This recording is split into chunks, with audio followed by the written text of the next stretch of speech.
Welcome to the motherfucking relay. We're covering today's top boxing news. Okay, we'll start with this. It was announced yesterday that Claressa Shields will return to mixed martial arts, where she is 1-1, to face Kelsey DeSantis on the PFL versus Bellator event February 24th in Riyadh, Saudi Arabia. A big opportunity for Claressa Shields to get her hands on some of that Saudi money in the octagon and not the boxing ring, because as far as the boxing ring, given where she campaigns, there's really nobody left to fight. Why didn't she run it back with Savannah? Well, she made the rematch contingent upon it happening in America, that the first fight happened in the UK and she won the first fight, so the second one has to happen in the US. The problem is, that's a non-starter. The problem was The first fight was paid for by Boxer, Right. a UK-based promoter. Right. Unless you've got somebody in America who can pay for the fight, somebody in America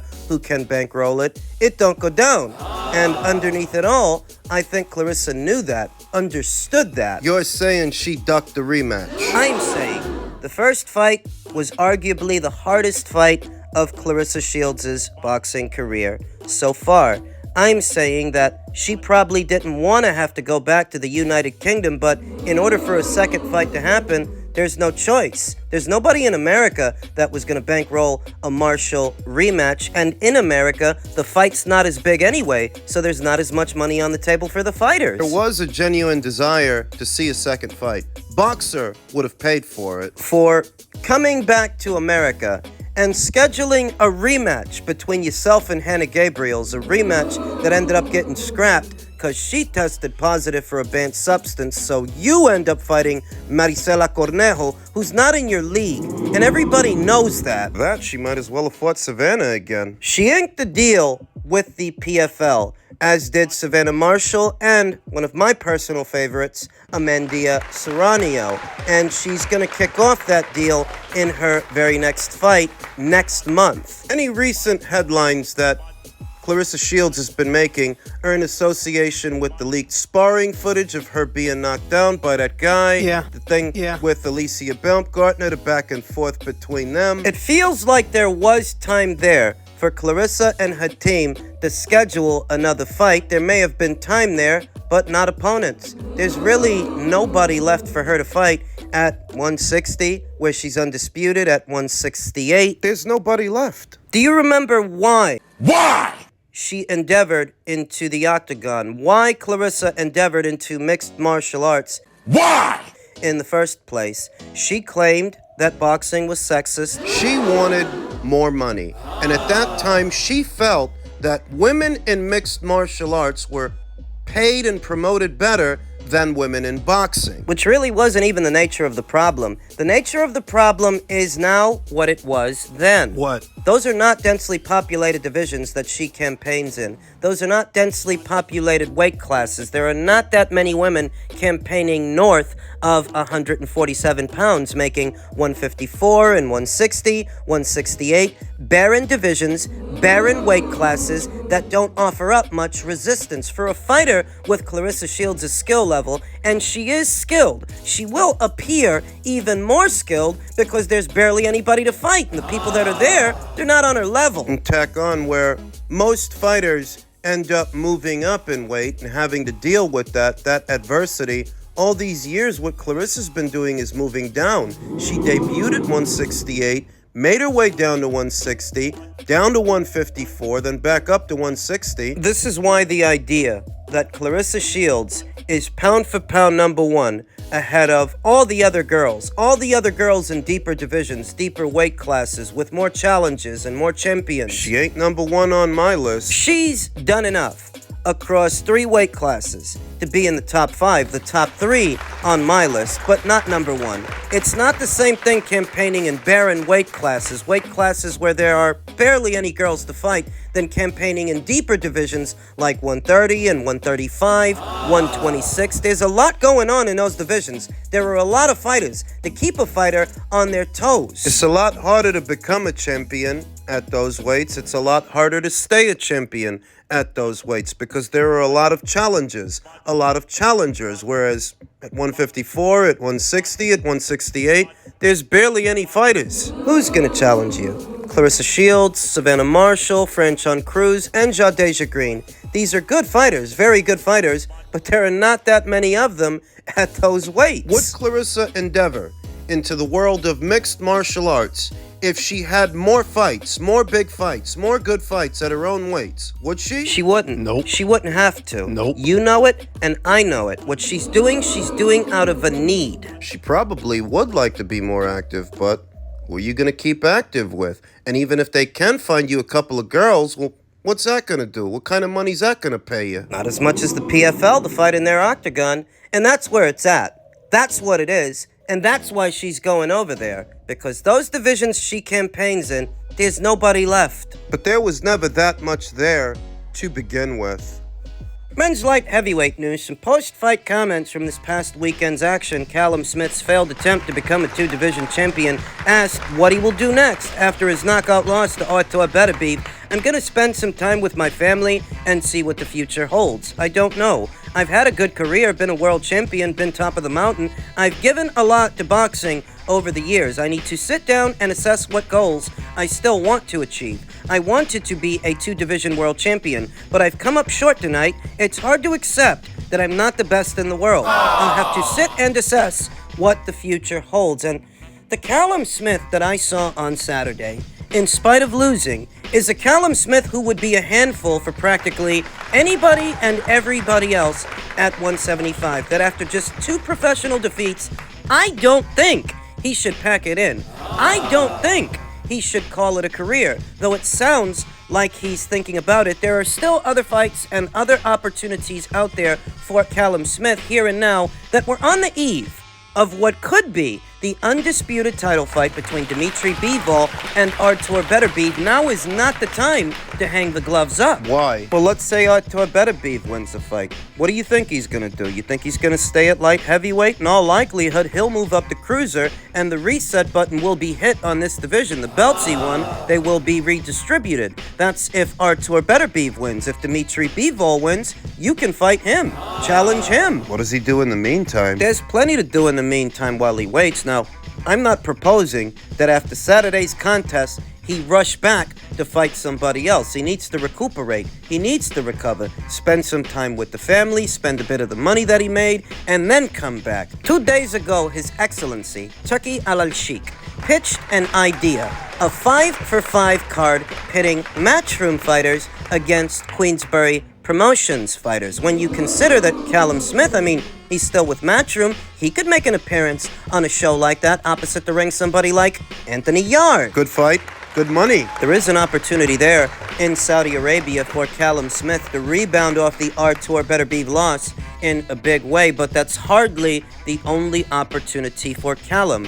When you take a step back and survey the current landscape at 175 pounds, most of the money for a light heavyweight right now is actually in the UK, with names like Anthony Yard, who I just mentioned, Joshua Buatsi, Dan Aziz, unbeaten up-and-comer Ben Whitaker. It's going to be a time when he needs to fight a former champion, and perhaps Callum can be that former champion. Outliers and seasoned vets like Lyndon Arthur. I heard something about Queensberry's Zach Parker moving up from super middle up to light heavy. The world title situation at super middle, it's all clogged up anyway. I heard something about Zach moving up to 175. I could go for Smith versus Parker. If they actually do end up doing that Matchroom versus Queensberry card, maybe you get Smith versus Parker, Callum Smith versus Zach Parker, or Callum Smith versus Anthony Yard. Pick your poison. But those are viable options for Callum Smith. There's still a lot there for him. There's no shame in losing to Canelo Alvarez at 168, and there's no shame in losing to Artur Beterbiev at 175. All that shows is that Callum believes in himself, and he's no chicken shit. He's willing to roll the dice. He's not hiding out like some other fighters. I remember when David Benavidez blew the weight at 168, way back there in 2020. He was given a top spot, Offered one by the WBC, I should say. blew the weight, lost his title on the scales, and the WBC offered him a top spot in their rankings at 175, which would have lined him up for a fight with Artur. That offer was promptly rejected because David wants to keep hiding out at 168. You can't use Canelo Alvarez, the name of Canelo, as an excuse for this because this offer from the WBC was made in August of 2020, at or around there. Canelo had not yet fought Callum Smith. He had not yet become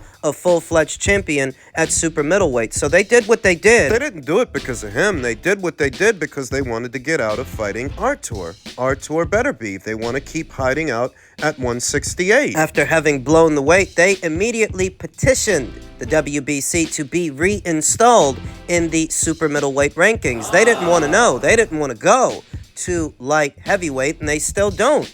2-3 years later, he's still down there. Whereas Callum Smith, he moved up, and he was willing to roll the dice because he's not a chicken shit like David Benavidez. In the last 12 months, how many interviews has David had where he talks about what he would do at light heavyweight, how he could beat Dimitri Bivol, or he's willing to fight Artur? Just talking. There's a difference between talking about it, being about it. How could I begrudge Callum Smith faltering in his bid to try and become a two-division champion when that's what we're here for? That's what we're here to see. We're not here to listen to empty promises about what a guy would do in a fight. We're here to see the fights, and Callum's one of the guys that's willing to have them. So I suggest that he sticks around because boxing needs more Callum Smiths than it needs David Benavidez's. I don't need a year's worth of interviews to listen to you talk about what you would do at light heavyweight. Why don't you just go up there? Callum did. Fight is fight. Real fight is fight. Hype jobs and frauds. They do interviews.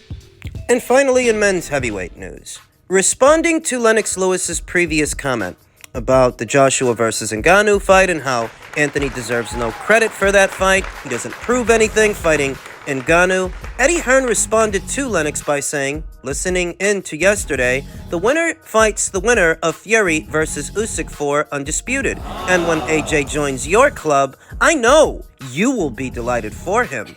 Wink, wink. You'd have to be living under a rock to not realize that Lennox has been throwing shade at Anthony Joshua for years. And you can make of that what you will. That doesn't mean that Lennox wasn't an accomplished fighter. That doesn't mean he wasn't one of the all-time greats. That just means that he regularly takes shots at Anthony and finds different ways to do it. So now he's taking shots at Anthony as if there's no context, no precedence for him to fight Francis Ngannou, who embarrassed Tyson Fury not that long ago. That was late last year. That's the context. That's the precedence. But if nothing else, What? Fighting Ngannou and beating Ngannou is a segue to fight for Undisputed. That's what Turki Al-Sheikh said, that the winner of Joshua versus Ngannou may get their crack at the apple against the winner of Fury versus Usyk. They'll get their chance, and I don't think Lennox wants Anthony to get that chance. Underneath it all, I don't think he's scared that Anthony's going to lose. I think he's scared that Anthony's going to win, and win in better fashion than Tyson Fury did, if you even think he won that fight. A lot of people don't. Just like I told you in my previous video, at this point, it's all about maintaining the narratives. The narrative that Fury is so much better, so many levels above Anthony Joshua. Why do you think Big John Fury is carrying on the way he's been carrying on, saying Otto Wallin was shit scared of Anthony Joshua? Fair play to AJ, he looked like a man on a mission. Wallin never turned up, just like Deontay Wilder never turned up. I've never seen anything as bad as Wilder in my life. I was looking at two different people in Wallin and Wilder. Those were not the people who fought Tyson. Tyson probably took everything out of them.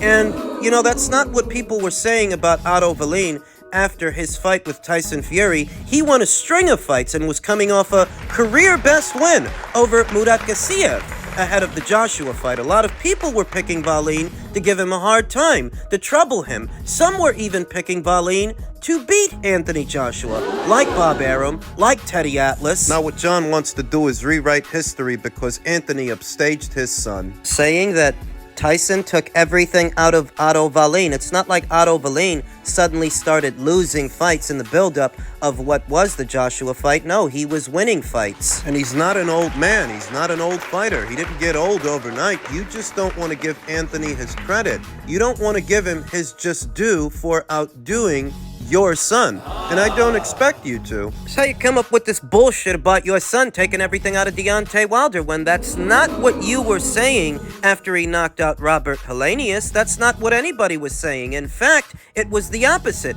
Not only did they say that he would still knock out Anthony Joshua, they picked him to knock out Joseph Parker. That was the perception. So when they see that he can't hack it, he can't make it past the guy who AJ beat years ago, suddenly he's old. And Fury took everything out of him. Or maybe it's just that he stepped up in class and once again got shut down. You didn't say that your son took everything out of him after he knocked out Robert Helenius. You didn't say that in the buildup of the Parker fight. No, you didn't decide that until once again he got exposed. Because you want to maintain this narrative that your son is head and shoulders above Anthony, and for the last 3 or 4 years, you've been using the scalp of Deontay Wilder to do it. That he beat Wilder. Wilder never proved he was on the level with Anthony Joshua in any capacity, even though he's been around for some years longer than Anthony Joshua. Wilder debuted in 2008. Anthony doesn't come along until 2013. Wilder never unified a title,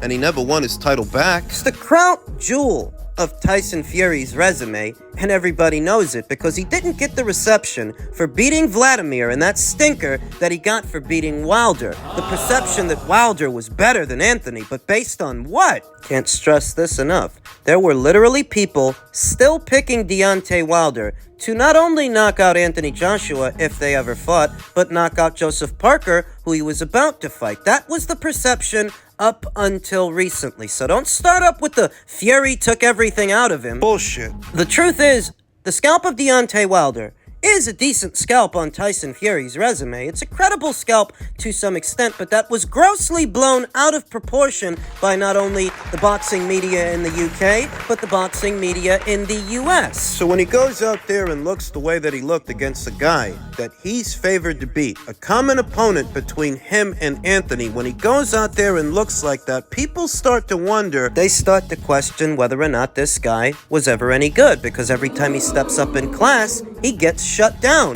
even when the step up is Joseph Parker. So how much credit does Fury really deserve for beating him? And should we now reevaluate what we think of Tyson Fury? I don't have to. You guys know what I think. They crowned him king of the world, king of the heavyweights, perhaps the greatest heavyweight of all times. Not for beating Vladimir Klitschko, because that's not what they were saying after he beat Vladimir Klitschko. They crowned him all these things and more for beating Wilder. You just saw how bad Wilder looked with Parker. Anthony Joshua and Dillian White beat Joseph Parker years ago. Joe Joyce knocked him out. Wilder couldn't make it past him. So maybe Wilder's not as good as people think he is, and maybe that same logic applies to Tyson Fury. Because everything they think about you is based on what you did to him.